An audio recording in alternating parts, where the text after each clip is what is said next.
Ça a l'air vraiment un squelette désossé, cette fusée. Bon, ben voilà, Alexis nous a quittés. On s'en va avec Jean-François Coulombe. Maintenant, on va parler des établissements d'études supérieures du Saguenay-Lac-Saint-Jean.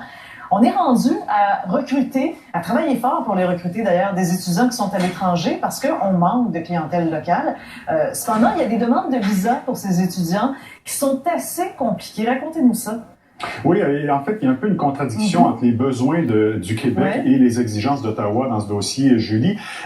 Vous avez raison, il y a beaucoup d'étudiants étrangers dans nos cégeps, dans nos universités. Cette clientèle permet, entre autres, de pallier le déclin démographique dans certains programmes. Je vous donne un exemple. Au cégep de Jonquière, on a un programme de technique chimique où on peine à recruter des étudiants. On a seulement 8 étudiants de première année inscrits. Or, c'est un programme qui existe dans seulement 2 cégeps au Québec. Il y a un besoin de main-d'œuvre dans ce domaine-là. Et on avait réussi à recruter 2 étudiantes du Cameroun pour venir donc étudier dans cette technique. Et c'est là que le bas blesse. Donc, pour obtenir un permis d'études, vous devez d'abord avoir un certificat d'autorisation du Québec. Vous devez prouver que vous avez l'argent nécessaire pour payer vos frais de séjour. Ce que ces 2 Camerounaises avaient obtenu, elles avaient même obtenu une exemption de frais de scolarité. C'est vous dire à quel point on les désirait. Ça, c'est émis par Québec également. Mais ultimement, c'est le gouvernement fédéral, Immigration Canada, qui décide d'allouer ou non le visa, le permis d'études. Et dans ce cas-là, le permis d'études leur a été refusé, ce que déplore la directrice des études du cégep de Jonquière. Je vous propose de l'écouter. On met beaucoup d'efforts pour aller les chercher, pour les recruter, pour faire valoir nos programmes. Puis là, à l'étape finale, quelques jours avant la rentrée, ben non, ils n'ont pas leur visa canadien. On est vraiment très déçus. Puis c'est vraiment déplorable pour le Québec.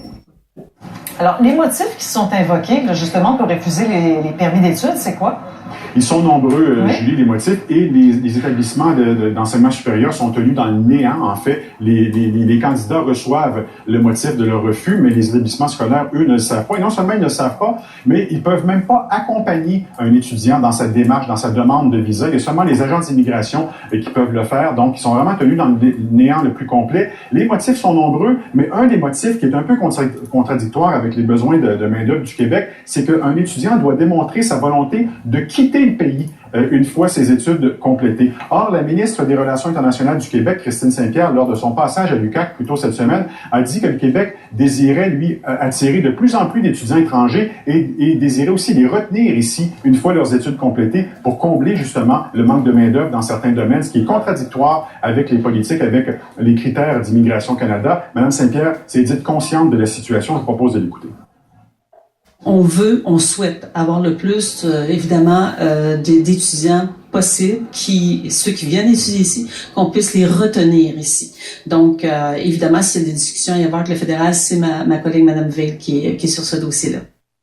Donc, il y a, semble-t-il, des pourparlers avec le fédéral. En attendant, ce qu'il y a de nouveau cet automne, c'est que les cégeps et les universités qui le désirent vont pouvoir offrir une formation, faire suivre une formation à des membres de leur personnel afin qu'ils deviennent des agents d'immigration accréditants, en quelque sorte, et qu'ils puissent accompagner les étudiants dorénavant.